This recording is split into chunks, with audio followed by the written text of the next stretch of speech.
Assalamualaikum warahmatullahi wabarakatuh. Bismillahirrahmanirrahim.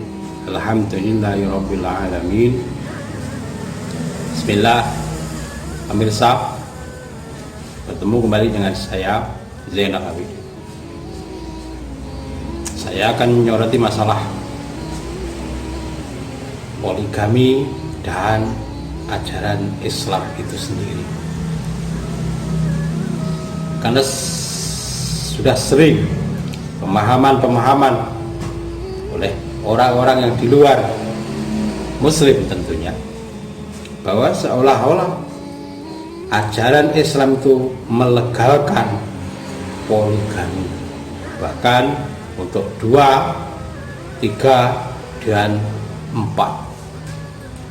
Apakah memang demikian adanya atas apa yang diajarkan oleh Allah dalam Al-Quran? Marilah kita ulas dalil yang mengatakan bahwa seolah-olah ajaran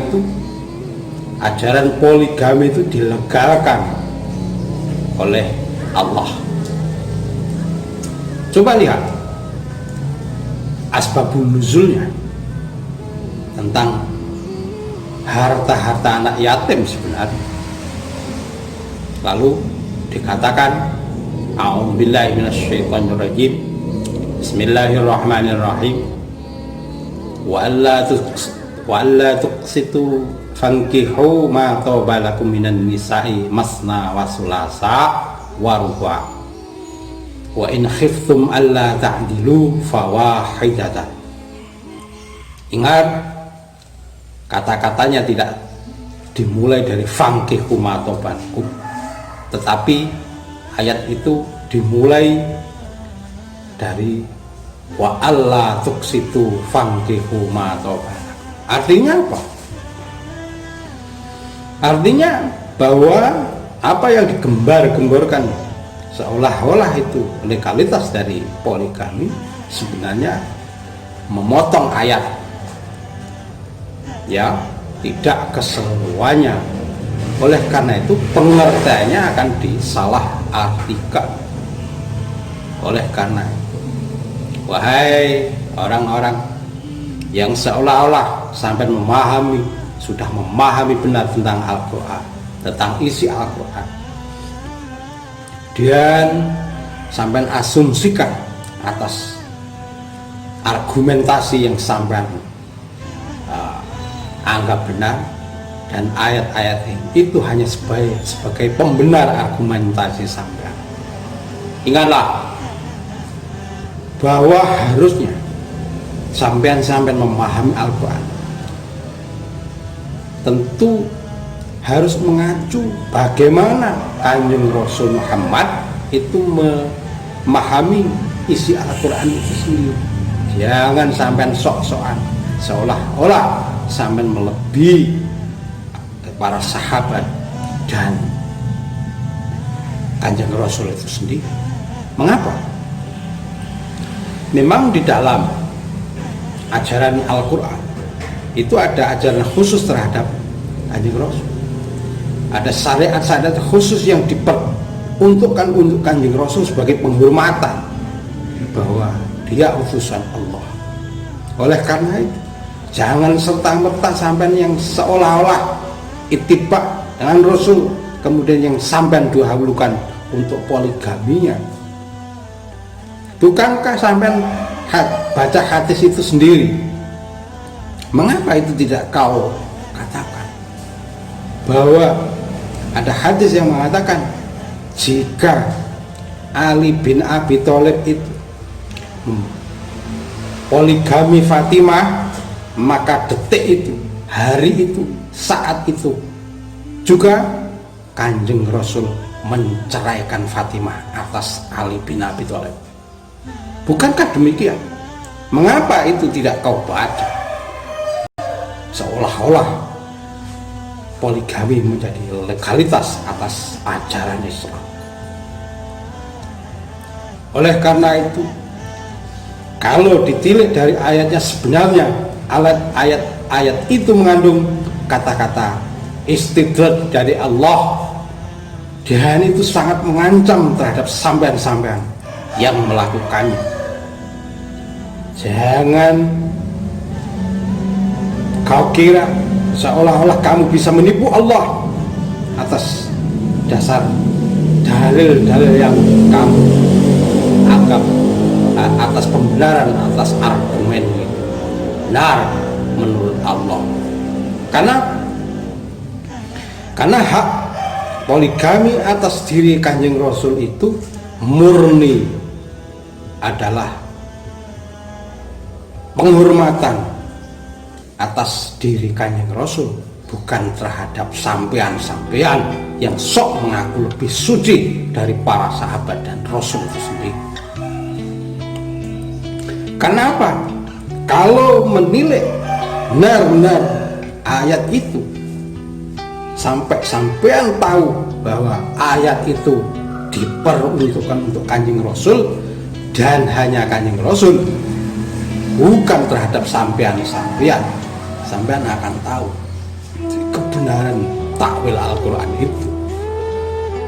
Kenapa? Pada dasarnya, mengapa jika dalil itu sangat dianjurkan oleh Kanjeng Rasul dan oleh Allah, mengapa pada saat sahabat yang tahu kehidupan secara langsung oleh mereka tidak mencontoh untuk cepat-cepat berpoligami?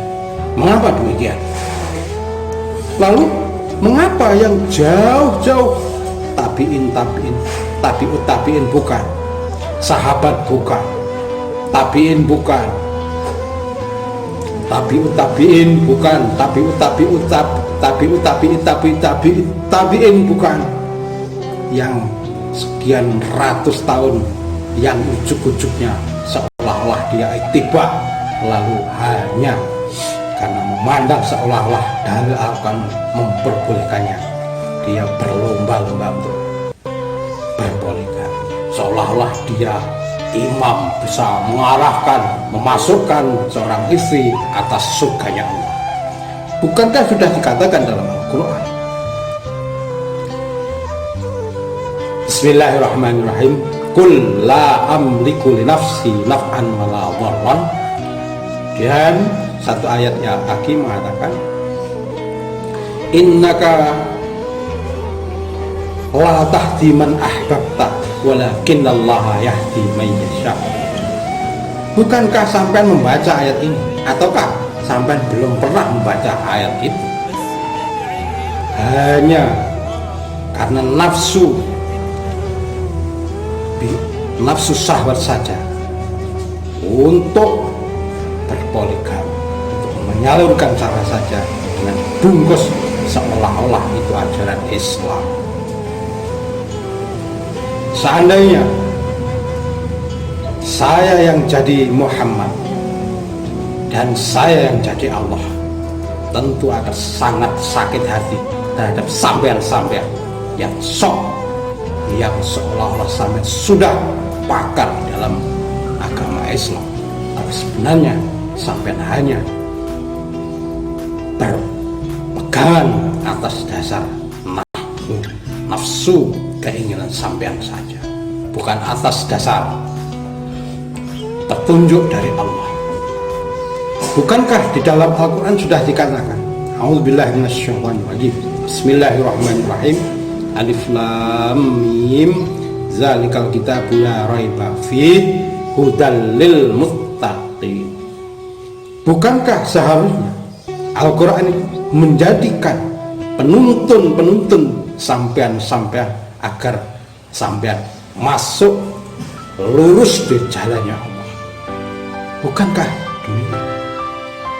Apakah sampean belum baca, ataukah sampean hanya memelintir seolah-olah yang sampean kerjakan itu atas dasar petunjuknya Allah? Oleh karena itu, sadarilah wahai yang notabene mengaku ulama, ustadz dan lain-lain, pelajarilah kembali ajaran Al-Quran dengan sebenarnya makna sebagaimana pemahaman Kanjeng Rasul terhadap wahyunya Allah, ajaran Al-Quran itu sendiri. Jika sampean menghendaki jalannya Allah, harusnya Al-Quran harusnya sebagai penuntun terhadap sampean. Oleh karena itu, pembelintiran atas ayat yang mengatakan seolah-olah Allah memperbolehkan sampean-sampean berpoligami. Bukankah sudah saya katakan tadi, dalam hadis sudah dijelaskan? Bukankah sampean tidak membacanya? Mengapa sampean tidak membacanya?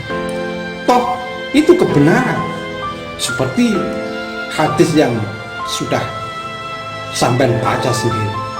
Katanya, seandainya Ali bin Abi Thalib itu mempoligami Fatimah, tentu saat itu juga Kanjeng Rasul akan menceraikannya Fatimah atas diri Ali bin Abi Thalib.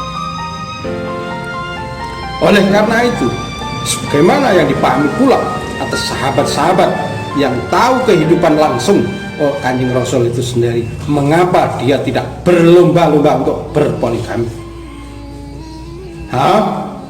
Lalu kenapa yang sampean yang jauh-jauh sesudahnya seolah-olah mengklaim diri sampean ittiba dengan mengagung-agungkan poligami sebagai seolah-olah sampean menjadikannya imam yang bisa mengarahkan seseorang wanita itu masuk surga?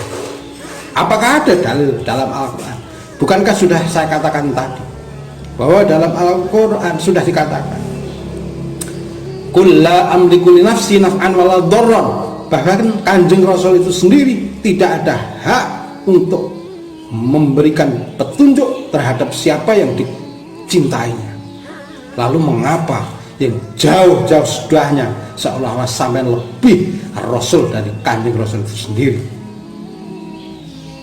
Kembalilah ke jalan Allah dengan memahami Al-Quran sebagaimana pemahaman Kanjeng Rasul terhadap wahyu dari Allah itu sendiri.